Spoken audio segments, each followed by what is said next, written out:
Ankavalina ndray toko lasy toko vavy no hitsidiana ny tokantranontsika tsirairay avy atao anatin'izao on news izao amin'ity alarobia fa 7 ny volana aogositra 2024 sy 2025 ity ety ampanomboana ihany koa dia manasanao hanaraka izany vaovaontsika izany hatramin'ny farany indroary ny lohateny vaovaontsika. Hiverina itokona ny syndikan'ny mpiasan'ny faditseranana ho firaisakina amin'ireo namany izay tapaka karama. Ankalazaina eto amintsika ny andron'ny vehivavy aty amin'ny tapany atsimon'ny Afrika sady mifanindran-dalana amin'ny fahatserovana ny fahazatotaona ny sin'ny apartheid. Mila manova lalam-panorenana isika izay vao tokony hiroso amin'ny fifidianana filoham-pirenena hoy Tabera Randriamanantsoa. Satria dia miankina betsaka amin'ny vidin'ny solika eo amin'ny tsena iraisam-pirenena. Efa saika voazara avokoa ny taratasy fiantsoana hiatrehana ny fanadinana BEPC ny alatsinainy ho avy izao.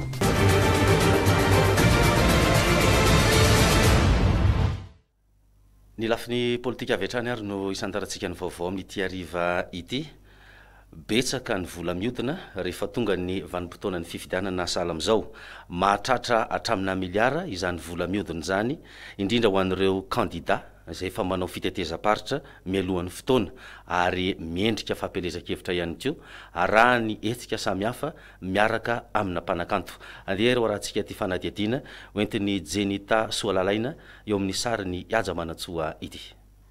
Fantatra tamin'ny 12 ny volana aogositra lasa teo fa 9 no isan'ireo kandida ho filoham-pirenena. Samy nando vola 50 tapitrisa ariary avokoa izy ireo izay vao nekena ny filatsahako fidiny. Akoatr'izay samy manana ny vola eritrerety ny ampiasainy amin'ny fampelezan-kevitra ihany koa izy ireo.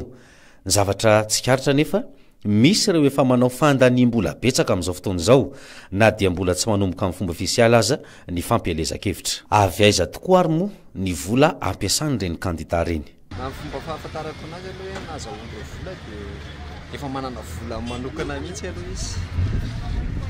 Dia tsy ampy izay nefa fa tsy maintsy misy mpamatsy vola izy eo ambadik'izay dia misy sasany avy frantsay, misy sasany amerikanina manao anazy, misy sasany sonosony karana. Zay ngamba fahafantarako azy. Betsaka zany olona nanao an'ilay voalohany tamin'ny fitondrana teo aloha teo dia zao izy vao manomboka mampiasa an'ilay vola amin'izay. Zao mihitsy izy vao tena miasa zao satria tsy ho laniny mihitsy anie ilay vola. Raha tsy resaka ohatr'izao ny andaniana azy. Ilay izy aloha zany voalohany indrindra mety hoe misy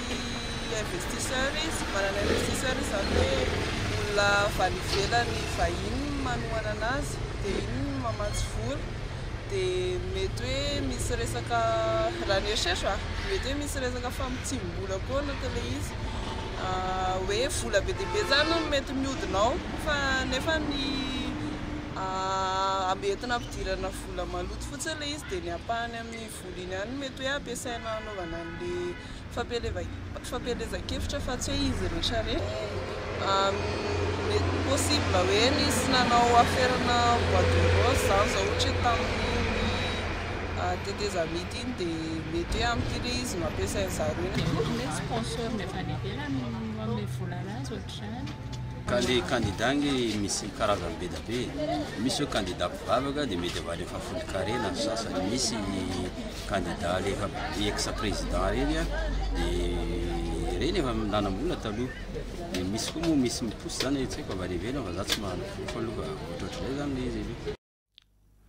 Izay ny hevitr'ireo olon-tsotra sendra ny mpanao gazety mahakasika ny vola ampiasany ireny kandida ireny. Fa ho an'ny mpandalina politika kosa dia miteraka ahiahy ihany koa ny fiparitahan'ny vola eto Madagasikara amin'izao fampelezan-kevitra mialohan'ny fotoana izao. Io no nambaran'ny Rakotomanana James, mpandalina ara-politika. Taratry ny fanondranana Andramena Tsokosoko nandritra ny tetezamita ary eo ihany koa ireo teratany vahiny mety ao ambadiky ny kandida izany araka ny nambarany. Sarotra araka izany ny ananantsika filaminana aorian'ny fifidianana raha izao zava-misy izao hoy ity mpandalina politika ity ihany. Tsy vahaolana ny firosoantsika makany amin'ny fifidianana hoy Rakotomanana James. Fanadihadiana Gasikara Fensoa eo amin'ny sariny Maminirina Razafindrakoto. ny zava-misy eto Madagasikara amin'izao fotoana izao raha ny fanohikevitra no entiny Rakotomanana Andrinena James izay mpandalina politika eto amintsika. Mahagaga mantsy ny fahitana an'ireo vola miparitaka sady mandritra an'izao fampelezan-kevitra milohan'ny fotoana izao. Nambarany ity mpandalina politika ity ihany koa fa tsy vahaolana ho an'ny Madagasikara ny firosoana ao anatin'ny fifidianana amehana na ihany koa ny fifidianana tara loatra. Izany hoe tokony amin'ny fotoana mampety azy no anatanterahana ny fifidianana eto Madagasikara. Mila milamina mantsy ny lafiny ara-teknika sy ny lafiny ara-kolona mba ialana amin'ny tsy maty manota eto Madagasikara ho hiatrany Rakotomanana Andrinena James dia tokony andalo fitsarana avokoa ireo kandida izay latsaka hofidiana. Aorianan'izay kosa vao tokony roso makany amin'ny fifidianana isika. Misy be dehibe hoe ireo vola miparitaka amin'izao fampelezan-kevitra rehetra zao dia tamin'ny fandroanana ream-pirenena na fanararaotana teo amin'ny fitantanana na ihany koa eo amin'ny zavatra tsy fetezana isan-karazany zany ka ireo efa napetraka zany rafitra maro anarafahana manaramaso ny vola ampiasaina toko politika sy ny kandida. Dia io rafitra io raha ny zavatra henonay mbola tsy voapetraka tao anatin'ny teti-bola taona 2024 ny esan'le rafitra fanamarinana vola ampiasaina. Ny haute cour de justice tafapetraka izy io ny tsifisiny io no nahafahan'ny olona mpanao politika sasany nanao karazana tsy maty manota. Dia izao efa mipetraka tokony mandalo tsaraina zany volontairement mihitsy ny mpanao politika rehetra hoe tsarao ary zay ahitana hoe inona ny tsy mety natao. Efa mipetraka rahateo ihany koa ny fitsarana manokana momba ny Andramena izay mampisy aya tamin'ny afitrandrahana sy ny fandroanana an'izany antsokosoko ka mahatonga ny vola miparitaka ho entin'ireo kandida amin'izao fampelezan-kevitra milohan'ny fotoana izao. Dia raha ny hevitra zany tokony hoe mbolana amin'ny fotoana fampelezan-kevitra ary iny afaka atao amin'ny andro lena tany satria afaka samy mitady ny fomba hatongavana ny toerana izay tokony aleny ny kandida rehetra. Amin'izay zany mitovy ihany ny mpanan-karena sy ny sahirana satria izay tany tonga anao mety tonga ko amin'ny sarety na amin'ny soavaly ohatra na amin'ny rameva. Fa no amin'ny sasany indray raha mitiapiasa fiaramanidina izay bibibiza miara tonga any toerana ihany amin'ny fotoana tokony ampielezana hevitra. Fanangonana valim-pifidianana ny mila mahitany satria zavatra saropaty io izay zavatra tsy voataona amin'ny helikoptera mba tsy ho tratran'ilay hoe tratran'ny ina moa filazantsika antony resaka hoe simba gazoal ny voka-pifidianana zavatra maro samihafa zany. Dia eo koa fandriam-pahalemana zany mila lamina tsara mihitsy na fandriam-pahalemana ho an'ilay mpikarakara fifidianana na fandriam-pahalemana ho an'ny kandida na fandriam-pahalemana ho an'ny mpifidy. Nambaran'ity mpandinika politika ity ihany koa fa tokony aharitra hatrany amin'ny enim-bolana any ho any ny fampelezan-kevitra mba hisian'ny fitoviana eo amin'ireo kandida na manana ny ento manana na tsy manana. Mila jerena manokana ihany koa ny lalam-pifidianana izay niteraka olana teto Madagasikara. Izany mantsy no miantoka ny fifidianana madio sy mangarahara. Vao izao akory tsika hoe nangataka fivolana fifidianana fa tao anatin'ny tetezam-bitatra raha imbetsaka na hevitra ny fifidianana ary misy namana raha tartariana teny amin'ny arabe mihitsy ny lohany nakatroka tamin'ny tany satria hoe nitaky fifidianana fotoana. Sasany moa tondra banderole na sora-bavety teny amin'ny lapam-panjakana teny Ambohitrivohitra teny tsadiditsika reny maika fifidianana ny olona. Tonga le fifidianana avy eo dia hitatsika fa tsy mbola voavaha foana ny krisy. Za zany mieritreritra hoe mila fifidianana tsy mamevahana mpanan-karena sy ny mpanefoefo ny tokony atao fa fifidianana mamevahana fampelezan-kevitra sy fanakalozana eo amin'ny vahoaka sy ny mpitondra, fanakalozana eo amin'ny mpanabe sy ny beazina, fanakalozana koa ao amin'ny ray aman-dreny ao anatin'ny vahoaka sy ny mpitarika zany ny tontolo politika sy ny mpisehatra politika. Ankoatran'izay dia anao mafisiny ity mpandalina politika ity ihany koa fa mila apetraka mazava ny sazy ho an'ireo kandida izay tsy manara-dalàna. Eo ihany koa ireo kandida izay mitarika fampidina ho an'ny malagasy samy malagasy sy ny fandranitana eto amin'ny firenena. Eo amin'izay filatsahana fidina filoham-pirenena izay ihany dia kandida isan'ny manana raharaha eny anivon'ny Bianco sy ny fitsarana Andriamatoa Andry Rajoelina mahakasika ny fanondranana antsokosoko ny harem-pirenena na ny boîte de rose zany. Araka izany dia andrasana atreto no mety ho toy ny fanadiadiana mahakasika ity raharaha ity ataon'ireo rafitra sy ambaratonga mpahefana mahefa samihafa. Ny professeur Zafelbert sy ny CRN moa dia efa nametraka fitoriana mahakasika n'izay fanondranana andramena nataony Andry Rajoelina izay. Anjamina no menjanary avitra lalaina no mitondra ny vaovao. nanjaka ny fanondranana andramena volamena sy ireo biby mananaina toy ny sokatra izay natao antsokosoko daholo izany rehetra izany nandritra ny fitondrana tetezamita ka nahatonga ny professeur Zaf Albert nametraka fitoriana mahakasika izany teny anivon'ny fitsarana sy ny bromaleotena miady amin'ny kolikoly na ny bianco tsy zavatra noforonina noho nitorinan'Andriamato Andry Rajoelina mahakasika izany raharaha izany fa nisy ny pirofo nampiarahana tamin'ny fitoriana raha nambaran'Andriamato Tabera Randriamanatsoa izay akaiky ny profesora tamin'ny fotoanandrony arak'izany dia ina ny mety ampiasan'ity candidat ity ny vola mety azony tamin'izany fotoana amin'izao akatoko ny fifidianana izao raha ny hita ankehitriny tokoa dia anisany candidat mampiasa vola be indrindra Andry Rajoelina izay tsy fantatra mazava ny tena loharanony ipoiran'izany akoatr'izay dia azo heverina ny mety isina famatsim-bola matanjaka ataon'ireo firenena lehibe ambadika ity candidat ity ko raha izy no tonga amin'ny toeran'ny filoham-pirenena dia mety ny vahiny hatrany no anjaka eto amin'ny tany sy ny firenena za moa zany teo akaiky ny président Zafo angamba ny miaraka matora angamba ny ataonay mianaka zay zavatra miseho dia za mitraiter satria vice président sady natokisana manana dossier président Zafo zay efa nataony conférence de presse tamin'ny Carleton za ty nandefasana le fitoriana tana procureur momba ny fanandrotana fanandefasana azamena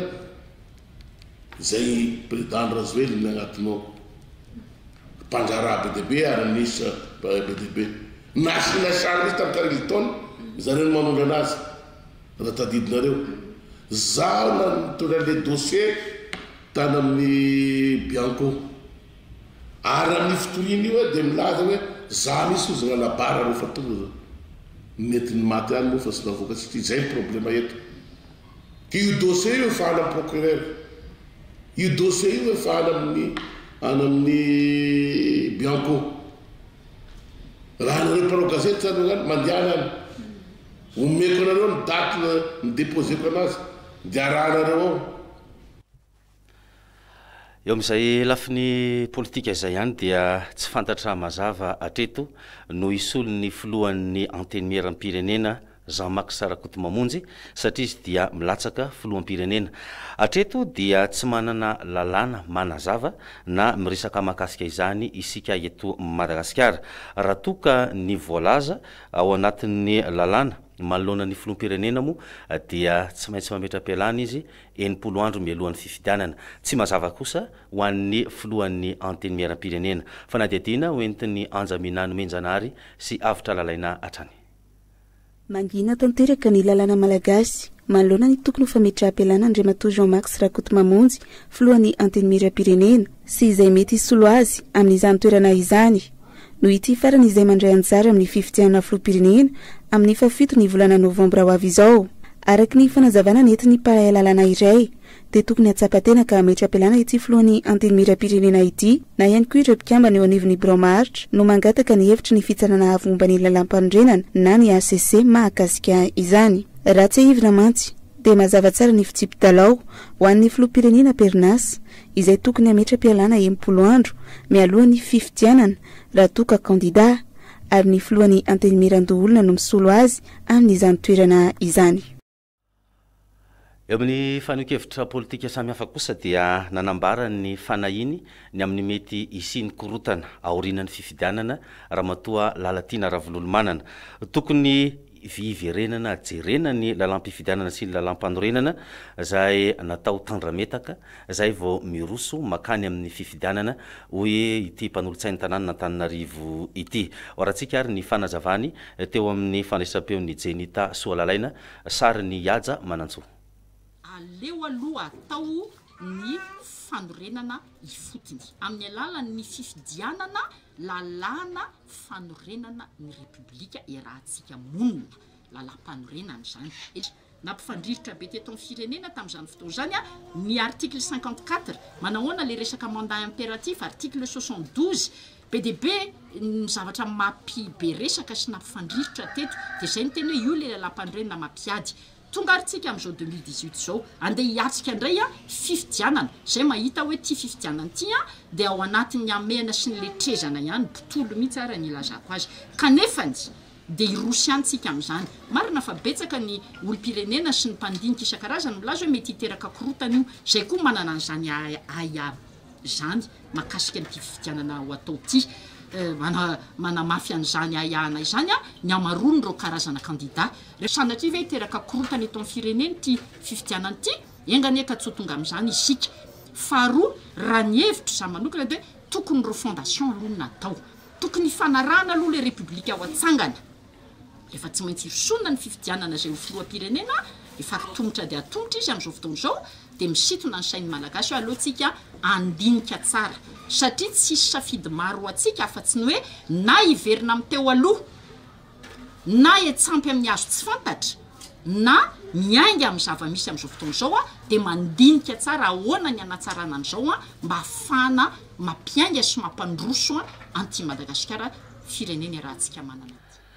mila manova lalam-panorenana mifanaraka amin'ny kolotsaina malagasy isika eto Madagasikara mba tsy hiverimberenan'ny krizy izay matetipitranga eto amintsika ny krizy politika matetika dia nateraky ny fifidianana arak'izany tsy mbola hitondra vahaolana ny fanaovana fifidianana mialohan'ny fanovana lalam-panorenana araky ny nambaran'Andriamatoa Tabera Randriamanantsoa izay candidat ho filoham-pirenena miantso hatrany izy arak'izany mo amin'ny fifampidiniana satria maro am'ireo candidat no tsy fantatra mazava ihany koa zay tena loharanombolany ahafahany miatrika izany fifidianana izany ahina ny mety fiatraikan'izany amin'ny fiainan'ny malagasy raha toka ireny candidat ireny no lany hitondra ny firenena Anjamina Nomenjanary sy Avitra Lalaina no mitondra ny vaovao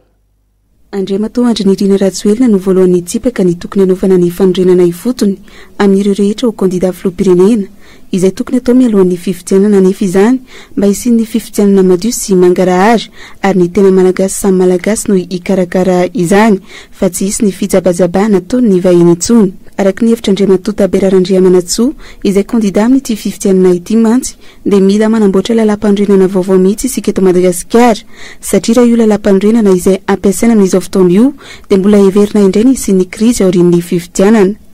ankoatr'izay dia tsy atokisany maro ihany koa ny fikarakarany ny vaomera maleo tena misahana ny fifidianana na ny seni no ity rafitra ity izay heverina fa tsy maleo tena loatra ary ny vahiny no mbola manome paiko azy no irety farany izay anisan'ireo mamatsy vola betsaka indrindra amin'ny fanatotosana izany fifidianana izany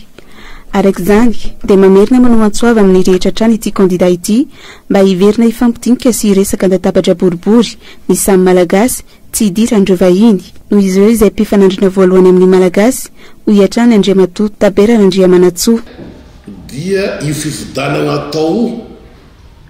rehefa nandinika izay ao amin'ny CRN sy ny atao kitany sy vahaolana amin'ity Madagasikara ty misy fifidianana natao teto mahatonga vezivezy izay ny krizy fa fifidianana atao eto sy ny malagasy ny manao ny fifidianana fa ny vazaha ny comité international mandidiny malagasy hoe ataonareo fifidiananareo zay ny mahapotika ny firenenasika ty amin'ny gisitra satria asika sy mikarakara fifidianana nasakanety daholo zao rehetrarehetra zao seni amina zany sy raha misy seni fa io seni io zany no ampiasainy volany hifidianana le candidat anaovana ty Madagasikara ty sy ny Afrika nahoana ny France sy seni nahoana États-Unis sy fini seni nahoana sika ampiasaina seni aza ataon'ny malagasy ny manao ny ministère de l'intérieur asa am'izay aza amboarina zany fa ny comité international zany hoe mandrebile basket zay ny mahatonga anaty hoe diso adversaire ny malagasy hatram'izay ny adversaire ny malagasy amin'izao fotoana zao hitany atokitany CRN dia ny comité international tsy tahotra fifidianana ny fanaovana izany rehetra izany fa mba hitsonjovana ny hoavin'ny malagasy sy ny taranany raha ny fanazavana nentiny Tabera Randriamanantsoa hatrany ratsy tatana tsy misy mangarahara ny fitantanam-bola ao amin'ny commune urbaine Antananarivo io no nambara ny mpanolotsainy tanàna Antananarivo Ramatoa Lalatina Ravololomanana betsaka ihany koa ireo zavatra afenina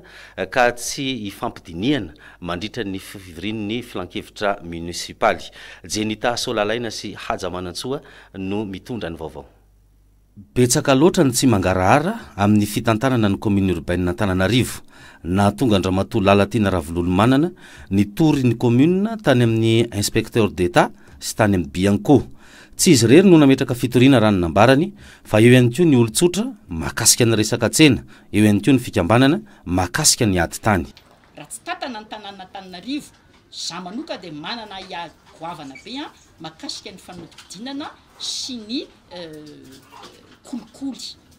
avolenta ao amin'ny eto amin'ny fitantanana ny tanànatsika reny vohitra Madagasikara miandry amin'ny vokatra izay fanadihadiana ho atao Biancotsika satria mendrika n'izany mahafantatra ny marina ny mponina eto Antananarivo reny vohitra za manokana amin'ny mampanontsaina ny tanàna Antananarivo manohitra ny fomba fitantanana tsy mahomby ary aiko ho feno kolikoly sy fanodidinana dia miady mafy mba ahitatsika ny marina mba hisin'ny mangarahara zay no azoko lazaina raha ny lalàna 420 tsipika 420 izay mifehy ny vondromoaka tsinjara-pahefana ao amin'ny andininy fahavalopolo dia tokony hanao tatitra ny be ny tanàna eo anivon'ny filan-kevitry ny tanàna ny 3 volana voalohany amin'ny taona hitsahana efa taty amin'ny fahatelopolo ny volana jolay vao nisy izany tatitra izany tsy nahitana taratra ny tatitra ara-bola mihitsy izay tatitra nataony be ny tanàna izay nandritra ny fivoriana tsy misy arak'izany ny fangaraharaana amin'ny fitantanana ara-bola tsy misy mandeha intsony ny fandinina ny teti-bola 724 fa variana amin'ny politika ramatoa be ny tanàna Lalao Ravalomanana variana manao manomana fifidianana ary zay foana nefa nilazaiko hoe to sanatria to tohatra fiakarana makany amin'izany fifidianana zany fanomanana zany fifidianana zany fitantanana ny tanàna Antananarivo zay zany mba tena tiako apetraka zay fitantanana ny tanàna tokoa raha-mbahoaka zany tsy tokony hidirana raha politika mihitsy na fiandanina amin'iza na fiandanina amin'iza ninona fanomanana ny fifidianana tian'ny mpitantana ny tanàna Antananarivo atao ankehitriny no izy mpikambana anatinao tokoa dia tokony andesy izotra araka ny tokony ho izy ny fitantanana ny raharaha ny tanàna Antananarivo tsy zay ny zavatra mitranga oka mba ho fantatry ny vahoaka malagasy indrindra fa isika rehetra ambony eto Antananarivo ny fomba ny tantanana ny tanànatsika nandritra n'izay fotoana ny tantanany ramatoa be ny tanàna zay ankehitriny andeha irositsika amin'ny fifidianana zay filoham-pirenena ny président national ny antoko-tima zay candidat dia mpanolontsaina manokany ramatoa be ny tanàna aloha azafaitsika tsara ohatr'izany le izy ka alohan'ny mba hahafahany vahoaka misafidy tsara omena an'izy amin'ny fitantanana n'ity firenena ity aloha mba hazava aloha nanahoana ny fitantanan'izy ireo ny tanàna Antananarivo ivaty eo amin'ny lafiny fandriampahalemana isika tovolahy 5 no tratran'ny polisy pirenena no ny asa fanendahana teny amin'iny faritra Manarotsoa Isotry sy Andotapenaka iny tamin'ny herinandro mitondra fitaovam-piadiana avokoa moa izy reto ary amin'ny alina no anatanterahany izay asa fanendahana izay tantely Rabelalana Tiavina Rakotiny indrina tovolahy-mpanendaka iray no voasambotry ny polisy pirenena tamin'ny alahady lasa teo noho ny fanendahana nataony teny Manarotsoa Isotry tamin'ny herinandro teo dia ramatoa iray no lasibatra tamin'izany noho ny fanarandina ataonyity ramatoa ity no natratrarana azy ny antony polisy avy hatrany izy ka noraisi-potsiny ity farany tovolahy roa izay vao 17 taona ihany koa no voasambotry ny polisy avy amin'ny boriboritany fahaenina teny Andotapenaka ny alakamisy lasa teo rangahy iray nandeha tongotra izay tokony tamin'ny 4 ora alina teny amin'ny digy no nendahan'izy ireo ka niantso vonjy avy hatrany ireo polisy nanao fisafona no nahita ireo tovolahy nitsoaka ka nanenjika azy ireo avy hatrany teo amin'ny fakana taxi be teo Antomadinika no nanendahany ireo tovolahy miisa 2 ireo mpivady nodaroana ilay rangahy ary lasa tamin'izany avokoa ny entana teny amin'izy ireo toy ny vola ny fakatsary ny finday nametraka fitoriana no izany ireo mpivady rehefa natao ny fanadihadiana teny an-toerana dia tratrany iray tamin'izy ireo ka nanoro ny namany ny alatsinaino avy zao no hanomboka ny fanadina-mpanjakana BEPC efa saika voazara avokoa ny taratasy fiantsona manerana ny nosy manerana ireo faripadidi-pampianarana raha ny fantatra dia 7 taona no zandriny indrindra amin'izay hiatrika ny fanadinana BEPC izay raha toka 9 taona kosa ny zokiny indrindra efa 707 sy 4 sy 3 hetsy no isan'ireo kandida hiatrika izany fanadinana BEPC izany amin'ity taom-pianarana 724 ity akoatr'izay efa vonina ny ministera sy ny tompon'andraikitra ho amin'ny fanatotosana izay fanadinana BEPC izay Clara Raoul Manantsoa sy Avitra Lalaina no mitondra ny vaovao ny alatsinainy ho avy izao no anatotozana ny fanadinana BEPC manirana ny faritra eto Madagasikara. Miisa 777 tsy ireo mpiadina izay mizara amin'ny sampana roa. 577 ireo nisafidiny Skady A ary 337 kosa no nisafidiny Skady B. Manatombo kokoa araka izany ireo ankizy nisafidiny Skady B raha oharina amin'ny Skady A. Mitsinjara amin'ny fobe mpanadinana 230 izy ireo ary miparitaka amin'ny efitrano 7,7 ireo ankizy manana fahasembanana ara-batana hiatrika ny fanadinana BEPC amin'ity taona ity. Fantatra ihany koa fa 7 taona ny zandriny indrindra amin'ny ireto mpiadina ireto ary 10 taona kosa no zokiny indrindra. Hatreto anefa dia mbola akamantatra hatrany ny mety fisian'ny adina ara-panatanjahantena na tsia ho an'ny eto amin'ny farim-piadady mpampianarana Antananarivo renivohitra.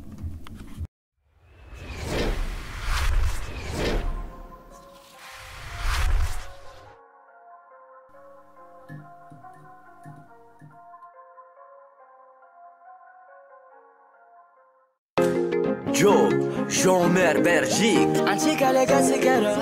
Antica Legasigara, Antica Madagascara.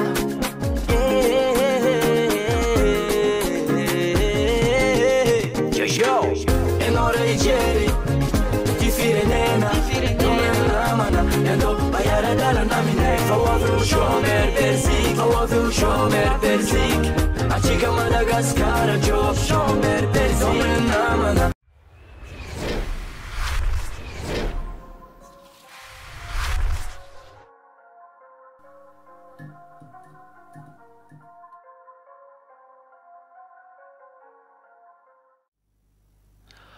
Hotoizantsika ny fampalalam-baovao hiverina hitokony indray ny Saint-Pidou na ny syndicat ny mpiasan'ny faditseranana noho ny firaisankinana izy ireo amin'ireo namany izay voakitika ny tambo-karamany tamin'ity volana ity. Izay moa no nambaran'ny filohan'ny syndicat ny Saint-Pidou tamin'ity androany ity. Tantely Rabelalana sy Tiavana Rakotony Indrina no mitondra ny vaovao. Piasa 20 aveto Antananarivo sy Tomasina ary Antsirabe no voakasiky ny fampianana karama noho ny fitokonana nataon'izy ireo hatramin'izay. Tsy toy ny fandraisam-bolana izany ny karama noraisin'ireo mpiasa avy eo nivony ny syndicat ny faditseranana. Tamin'ity volana septambra ity no voakasiky izay raha ny nambaran'izy ireo androany. Anao fitokonana faobe ho fanehoana ny firaisan-kina noho izany ny syndicat manomboka rahampitso mandritra ny 2 andro. Mba tsy tenenana fa mpiasa ny faditseranana tarika korotany eto amin'ity firenena ity fa ianao mihitsy ny ramatoa minisitra no tompona andraikitra voalohany naka an'izao fanapahan-kevitra zao anjaranao no mba mijery ny vahaolana satria famonoan'olona ny zavatra ataonao. Olona izay misy manao prêt bancaire any amin'ny banky ny tapahanao sahala amin'izao dia veriko hoe famonoan'olona izany sady mbola apiditra ny zanany hianatra izy raha pitso rafaka pitso ho avy mois de septembre nefa ny tapahana. Da zay zany miantso avy zay atao miantso mpiasa ny douane manerana ny nosy mba hanatevin-daharana an'io grève de solidarité io satria itsika rehetrarehetra no voatotoana ao anatin'izao zavatra izao dia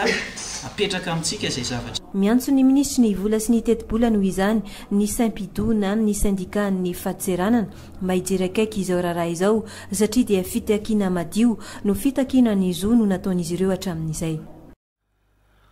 Mety mbola hiakatra ny vidin'ny solika amin'io volana ambony io raha ny fanazavan'ny ministry ny Angovo Lantoniaina Rasoulelson. Ny fiakaran'ny vidin'ny solika eo amin'ny tsena raisam-pirenena eo ihany koa ny fitotonganan'ny vola ariary na eo ihany koa ny tsy fahafahan'ny fanjakana manome fanampiana ho an'ny mpandrarany solika eto amintsika no mety antony isiny izay fiakarana izay. Andeha ary hoarantsika ny vaovao tanterin'ny Gasikara Fensoa eo amin'ny sariny Maminirina Razafitsiwarana.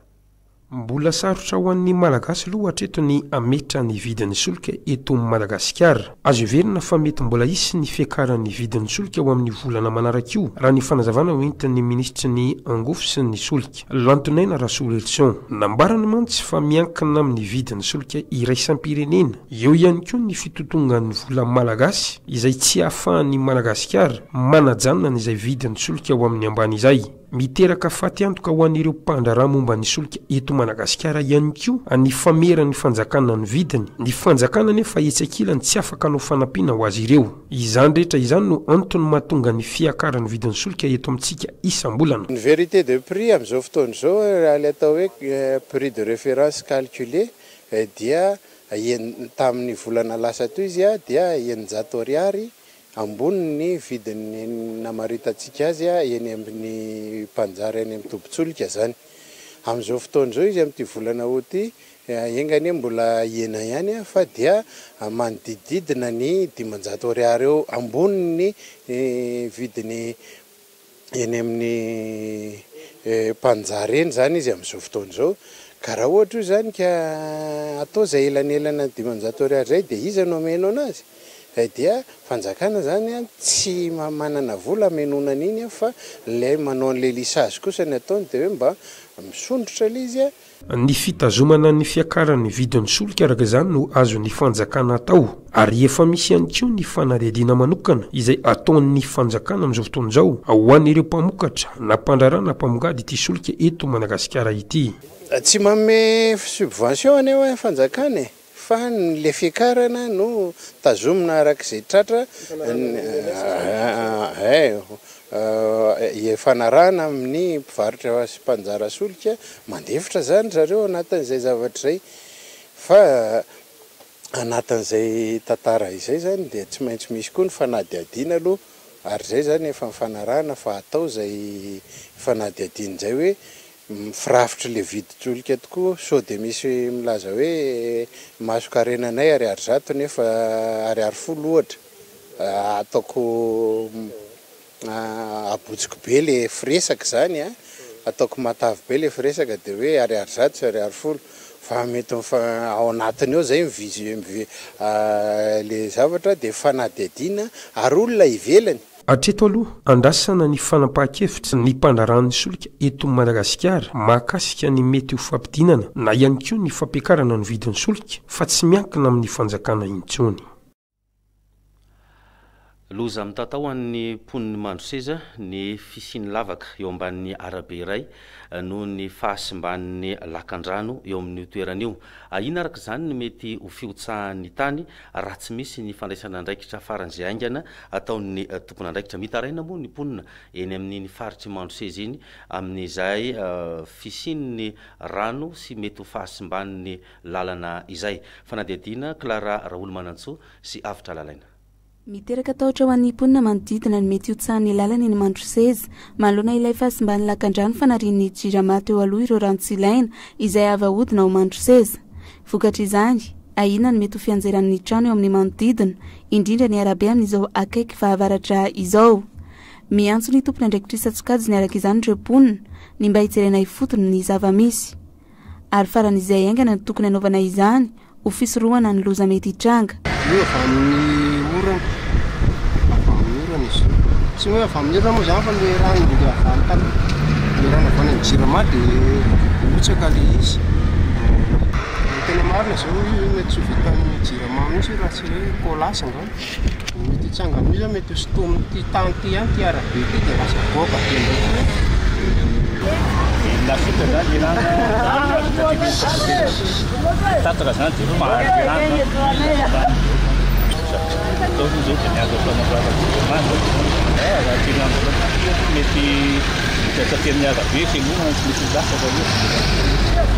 andrasana araka izany ny fandraisana andraikitra ireo rehetra voakasika amin'ny tirara ity. 7 isanjato ny trangana tsy fanjari-tsakafo dia any amin'ny faritra vakana karatra avokoa. Araka izany dia mitana lalana voalohany ity faritra ity eo amin'izay tsy fanjari-tsakafo zay faritra vakana karatra nefa izay fantatritsika fa isan'ny toerana tena mpamokatra. Fanadihadiana hoentin'ny Anjaminano Menjanary eo amin'ny sariny Avitra Lalaina. Ilaina ny fiofanana amin'ny fitaizana zaza alohan'ny hidirana ao anaty tokantrano mba hisorohana amin'ny trangana tsy fanjari-tsakafo eo amin'ny zazakely. Anisany lesaka tsy hafana miady amin'izay tsy fanjari-tsakafo izay mantsy ny tsy fahafantarany iray aman-dreny ny sakafo tokony omenany zanany, sakafo izay mila fandanjalanjana tokoa. Antony maro nefa ny mety mahatonga izay tsy fahalalana izay toy ny fidirana loloatra eo amin'ny sehatry ny fanambadiana. Araka izany dia ilaina ny fanitanana sy fampianarana ny vahoaka sy ny reny manoloana izany rehetra izany. Raha ny fanadihadiana dia manodidina ny 5.7 isan-jato ny tany tsy fanjarian-tsakafo eto Madagasikara, raha toa ka 7.7 isan-jato ny an'ny faritra ivakina karatra manokana, izay mitana ny laharana voalohany raha eto Madagasikara. Mariana nefa fa anisan'ny faritra tena mamokatra ivakina karatra, saingy hatreto dia tsy hain'ny olona no mitrandraka izany. Ya, ny lesoka mety misimisy ihany ary izay no nahatonga ny ONN sy ny ministeran'ny fahasalamam-bahoaka miaraka amin'ny partenaire rehetrarehetra amin'ny nutrition zany namoaka an'le hoe plan national d'action 3 amin'ny entina hidina le tsy fanjarian-tsakafo. Fa betsaka ny lesoka ary anisan'ny lesoka hita zany dia eo aloha raha ho anivon'ny tokantrano ny tsy fahafantaran'le reny ray aman-dreny na ny mpitaiza hoe inona no sakafo tokony mahasalama sy mampitombo tsara n'le zanany.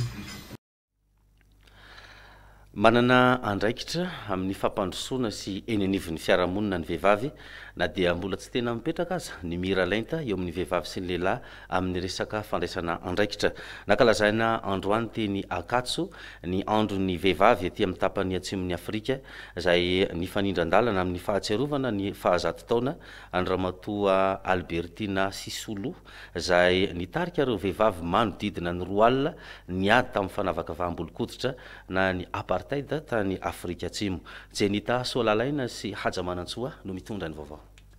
Tokony homena lanja ny vehivavy satria manana ny maha-izy azy ary mahavita betsaka eo amin'ny fitantanana firenena iray. Raha tsy laza fotsiny afa-tsy ny teto Madagasikara isika dia betsaka ireo mpanjaka vavy ny fandimby nitondra ny fanjakana tamin'izany fotoana izany talohan'ny fanjanahantany. Raha tiana iainga ny fampandrosoana dia tokony ho fantarina aloha ny tantarany Andohana, ary tokony samy ahafantatra ny vehivavy rehetra fa efa atrin'ny ela no nisy ny vehivavy mahery fo. Toa ny Albertina Sisulu izay nankalazaina androany ny fahatsiarovana azy. Izy dia niady mafy tamin'ny fanavakavahambolon-koditra ny taona 2790. Vokatr'izay nigadra niaraka tamin'ny Nelson Mandela ny vadiny fa tsy nahasakana ny tolona nataony zany. Fiekena hoe manana ny anjara toerana vehivavy amin'ny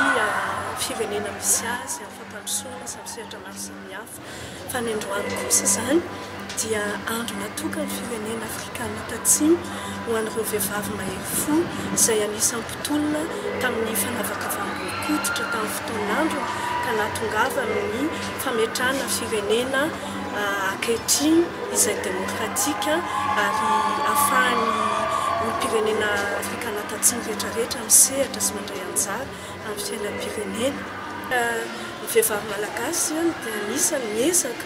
mandray ny anjara toerany sy mitondra ny anjara birikiny amin'izany fampandrosoana zany. Nandritra ny fankalazana dia niantso ny vehivavy malagasy rehetra ihany koa ny ministry ny kolontsaina sy ny zavakanto mba handray anjara mavitrika amin'ny fifidianana, fa zo zany sady fototra iankina ny fampandrosoana. Nanatrika ity fankalazana ny andro vehivavy etỳ amin'ny tapany atsimon'ny Afrika Itimo ny masovoan'ny Afrika Atsimo eto Madagasikara, ary nisy ny etsika manokana nentina nanamarena izany toy ny dia sy ny filatrona maro samihafa. Etsika ihany koa izay nentina nampisehoana fa tokony ho andrianina ny kolontsaina mahamalagasy fa azo fehezina ihany koa ny an'ny hafa. Itondra ny anjara birikiny amin'ny fampandrosoanan'ny Madagasikara, ny Madagasikara Will Rise. Maro ny tetikasa izay hoentin'izy ireo, indrindrandrindra eo amin'ny sosialim-bahoaka izay heveriny ity fikambanana ity fa lahara-pahamehana eto Madagasikara. Rabelalana Tantely sy Rakotondrina Tiavina no mitondra ny vaovao. Tanora roanjato no mivondrona amin'ny Madagasikara Will Rise, 30 eto Madagasikara ary 70 any ivelany. Mpianatra avokoa ny ankamaroan'ny mpikambana. Efa nisy ny fanangonam-bola ny tanteran'izy ireo anampiana ny malagasy izay manodidina ny 7,000 euro. Misehatra amin'ny fampandrosoana, ny fanabeazana, ny tontolo iainana, ny fanatanjahantena, ny tetikasa hoentin'izy ireo. Tanjon'ny fikambanana ny anampiny malagasy indrindra ireo ankizy sahirana, tanora, vehivavy ary mpamboly. Etc. Projet fa efatra kintana ho an'ny ankizy madinika izay tsy manam-bola izay any moron-dalana, fanatanjahantena, fampidirana an'zareo anatin'ny éducation amin'ny alalan'ny fanatanjahantena dia malagasy women empowerment projet ilotsaina ho an'ny vehivavy rehetra malagasy na misatra na misatra entrepreneuriat na misatra santé dia natanay zao efa midina ao anaty village dia ao anatin'iny village io noentinay ny tetikasanay rehetrarehetra dia appliquenay daholo na mibalika éducation na renirano tontolo iaina nay an dia niampireny malagasy rehetra eran-tany fa tsy eto Madagasikara ihany ampifitantanan'izy ireo mba hoe hifankatia amin'izay ny malagasy ary amin'ny sehatra rehetrarehetra hanomboka hanao zavatra ho an'ny firenena ohatra hoe sehatra fanabeazana sehatra tontolon'ny iaina ny olona rehetrarehetra na ny tanora na ny entreprise na ny fikambanana dia afaka mifandray tanana hanaovana zavatra ho an'ny Madagasikara ary io amin'ny lafiny ara-sosialy fa amin'ny lafiny fo koa dia misy tanjona Madagasikara Airways mba hitondrana ny fiovana toe-tsaina. Ny tanora no ho avy ny firenena ka ilaina ny fampanjakana ny fifankatiavana sy ny fiarah-miasa raha tsy izany tsy tafavoaka ny fireneny izay moa ny nambaran'ny filohan'ny fikambanana. Izay ny vaovaon'ny Madagasikara Oil Rise fa betsaka kosa ireo dalina izay tsy misy sarony intsony eto Antananarivo renivohitra. Mitarika olana maro ho an'ny mponina izy ireny indrindrandrindra mpampiasa lalana ho an'ireo mampiasa ny lalana ihany koa amin'ny andro alina ary indrindrandrindra rehefa vanim-potoanan'ny fahavaratra tokony hojereny komuna akaiky ny mahakasika ireto dalina tsy misarona ireto araky ny fitarainan'ny mponina nanao ny fanadiadiana Fanuela Randrianatenaina sy Avitra Lalaina. Manahirana ny mponina eto an-drenivohitra rehefa alina sy vanim-potoanan'ny fahavaratra ny tsy fisian'ny saron-dreny dalina ireny izay mety hitarika loza isan-karazany. Raha ny hita dia efa tsy misarona intsony ny ankamaroan'izy ireny ka mampitaraina ireo mponina izay monina eny amin'ny manodidina anoho ireo loto izay miparitaka.